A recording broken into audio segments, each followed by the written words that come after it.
selalu. Buanglah masalah pada pakarnya. Bersama psikiater.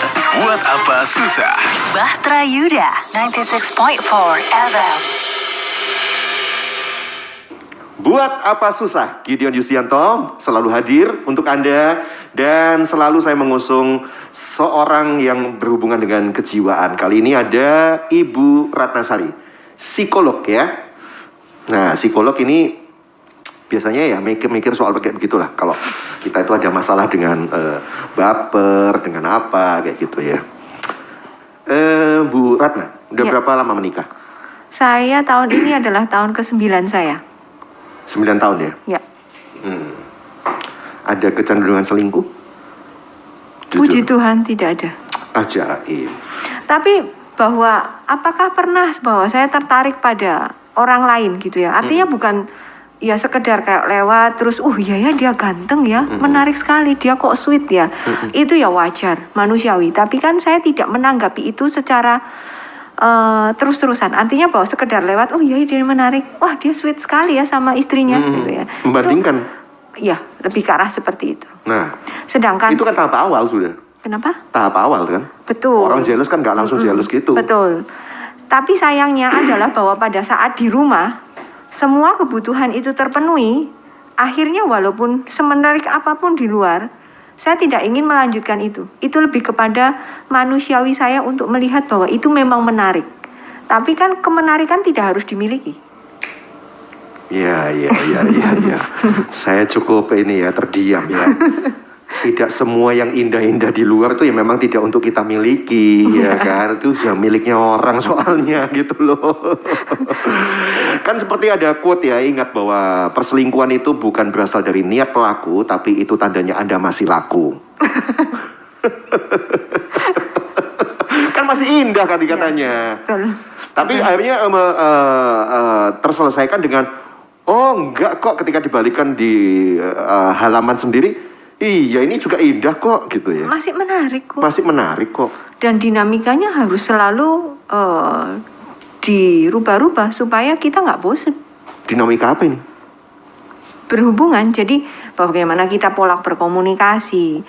Ada waktu-waktu di mana kita itu bisa bersama dengan pasangan, punya panggilan kesayangan, itulah merekatkan. Bagaimana kemudian jadi nggak menjamin ya, dua kepala di satu bantal gitu, terus bisa tahu masing-masing gitu. Oh gini, karena kan bantalnya kita sendiri-sendiri. Lo nggak katakan satu bantal, so sweet Susah. gitu. Susah ya? Kepalanya kan bisa. Nggak bercanda. Artinya bahwa dalam ini simbol. dalam satu bantal pun kita karena beda keinginan kita harus menyampaikan. Dan itu kenapa seringkali mungkin pernah dengar pilotok. Ya itulah perlunya bahwa kita bukan berbicara dengan bantal, tetapi kita berbicara dengan pasangan di bantal gitu. Sambil diapit guling. Nah ini yang nggak boleh. Kenapa? Artinya bahwa yang diharapkan justru pilotok, kalau saya lebih memilih silakan berhadap-hadapan, saling memandang matanya. Sampaikanlah, hari ini aku happy karena apa bersama dengan kamu. Kemudian apa yang membuat hari ini aku unhappy. Apa harapanku besok.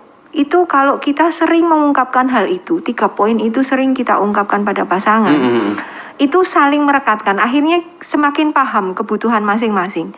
Sehingga kalaupun ada yang indah di luar sana, itu saya sangat yakin bahwa saya akan punya yang jauh lebih indah. Karena yang indah di luar sana belum tentu paham yang sudah dibahas semua. Tapi masalahnya gini loh, oke. Mungkin secara teori saya udah paham ya, dan itu memang mestinya seperti itu gitu. Tapi kan how to make sure gitu, 9 tahun itu taman saya tetap indah. Iya nggak? 9 tahun taman saya tetap indah. Nggak ada yang jamin juga nanti 18 tahun, 20 tahun itu tetap indah. Kalau misalnya ya, definisi indah saya itu adalah seksi ya. Ini maaf loh ya, saya mengarah ke sana. Kalau definisi indah saya, mulus. Dan ketika itu udah hilang. Hilang. Berarti definisi saya udah hilang dong tentang keindahan. Itu kenapa? Masa saya cari definisi keindahan yang lain? Bukan. Itu kenapa tadi saya mengatakan bahwa sebetulnya dinamikanya harus terus berkembang. Karena saya juga harus menyesuaikan. Pada saat dulu saya masih kenceng tanpa botox, dia juga sama kencengnya sama saya gitu ya. Pertanyaan saya, kalau hari ini saya tidak memakai perawatan apapun untuk menjadi diri saya, saya menerima dia yang juga mungkin sudah molor di mana-mana mukanya, ya sama. Kita kan berproses untuk menjadi dewasa. Saya nggak mau ngomong tua deh. Menjadi dewasa semuanya pasti ada yang bergerak berubah. Maka perubahan itu juga harus diiringi tentang bagaimana kita terhadap pasangan. Kalau ini nggak bergerak berubah dan masih pakai patokan lama, ya itulah celah yang kemudian muncul pada saat ada indah-indah yang lain itu memberikan peluang untuk aku kepingin nyoba yang indah itu aja. Jadi sadarilah bahwa kita ini juga semua berproses menuju kedewasaan itu. Betul. Kamu bilang saya nggak seksi, kamu sendiri coba lihat dong, kerutan banyak, rambut uban juga banyak, gitu kan, maksudnya menyadari gitu kan? Terutama kalau pria, perut yang makin buncit. Enggak, ini masih seksi. Oh, untung. Soalnya kalau saya yang di rumah itu sudah membuncit gitu. Dulu kepencutnya karena nggak buncit kan?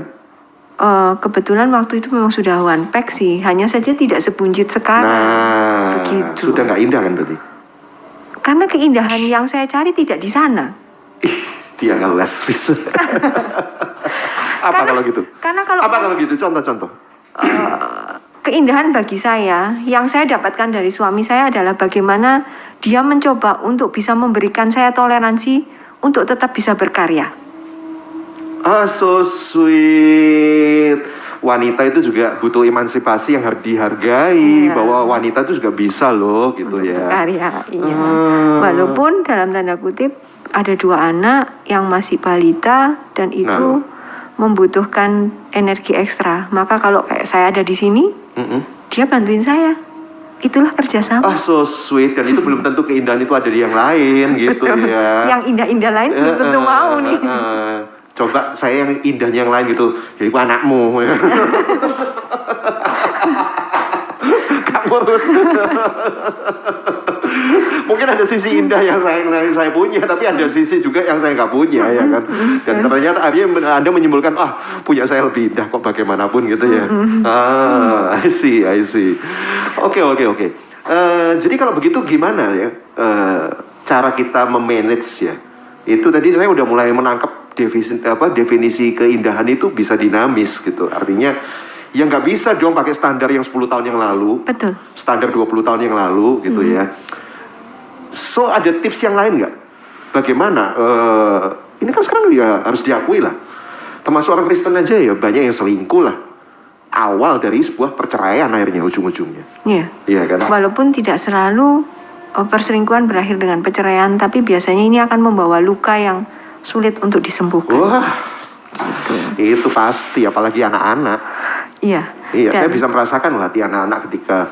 Dan saya heran ya, tren selingkuh, tren cerai sekarang itu sama kayak gini.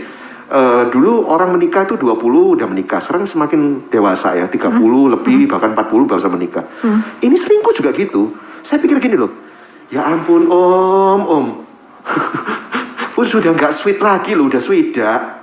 Kok ya selingkuh? Masih gitu. swida. Saya punya 70 tahun. Nah makanya bener kan itu berarti masih trennya. berselingkuh. Kenapa itu coba? Bisa Anda jelaskan kayak begitu? Kita tuh heran gitu. Loh sudah sekian loh kok ya telat gitu loh maksudnya. Iya. Jadi tidak ada kata telat bagi mereka. Untuk selingkuh maksudnya? Iya. Oke. Karena begini. Oke.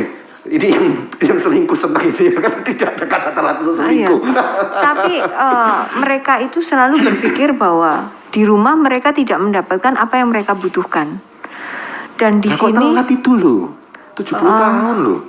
Kadangkala mereka punya defense dengan mengatakan bahwa saya mencoba untuk memahami. Tapi gagal memahami. Kemudian pada saat di usia tertentu baru kemudian ada orang yang dalam tanda kutip mau bersama dia.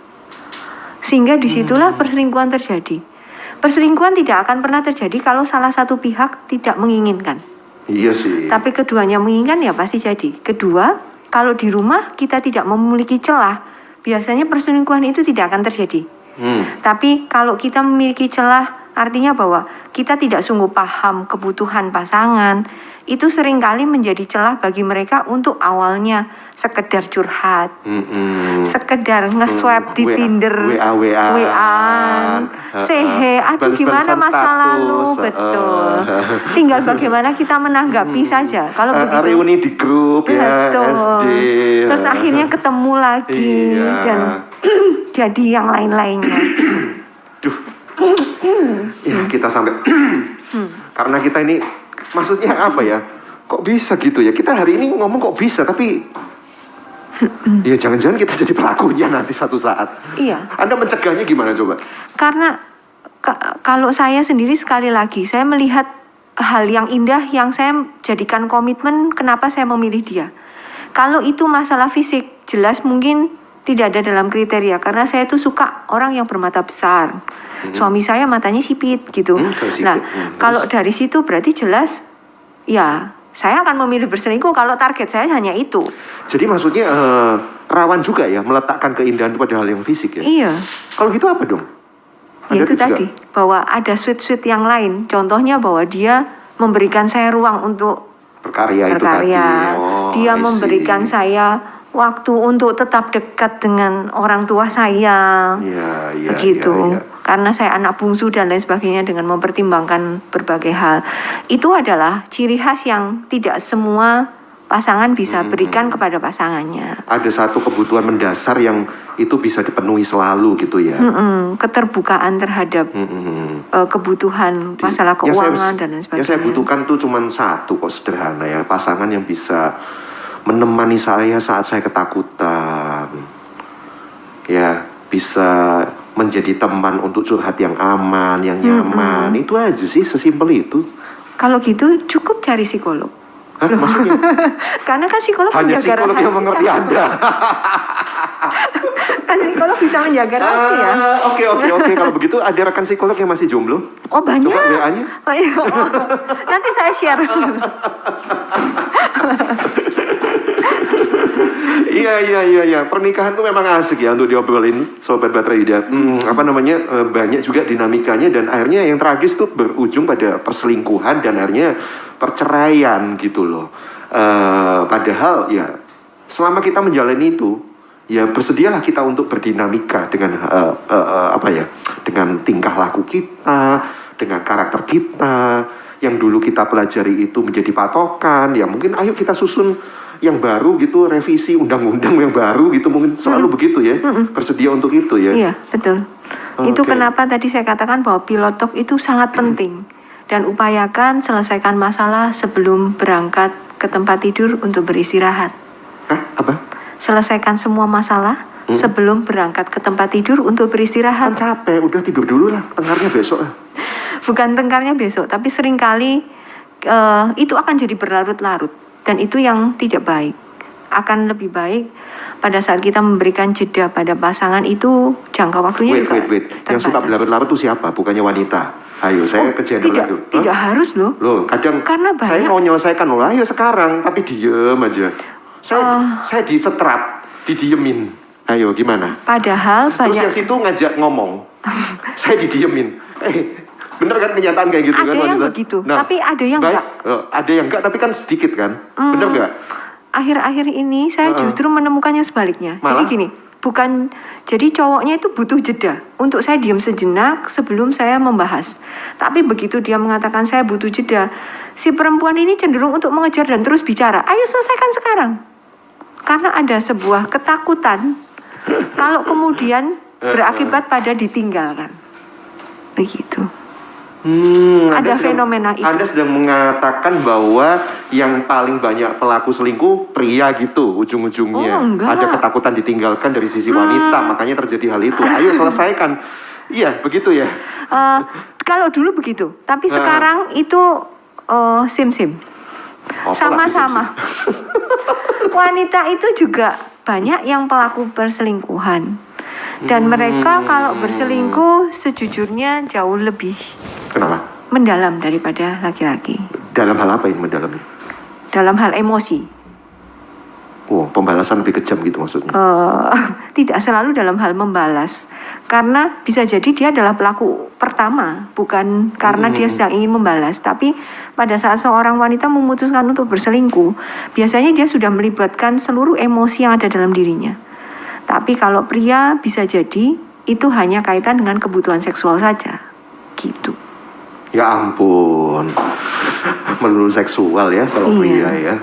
Egois. Enggak selalu, tapi lebih banyak diawali dengan kebutuhan seksual dulu. Aduh, egois kita ya, kaum Adam ini ya.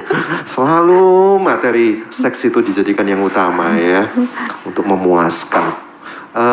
Oke. Saya akhiri dengan closing statement. Bagaimana mengupayakan supaya perselingkuhan tidak terjadi? Pertama, cobalah cari sebutan kesayangan untuk pasangan Anda. Weh.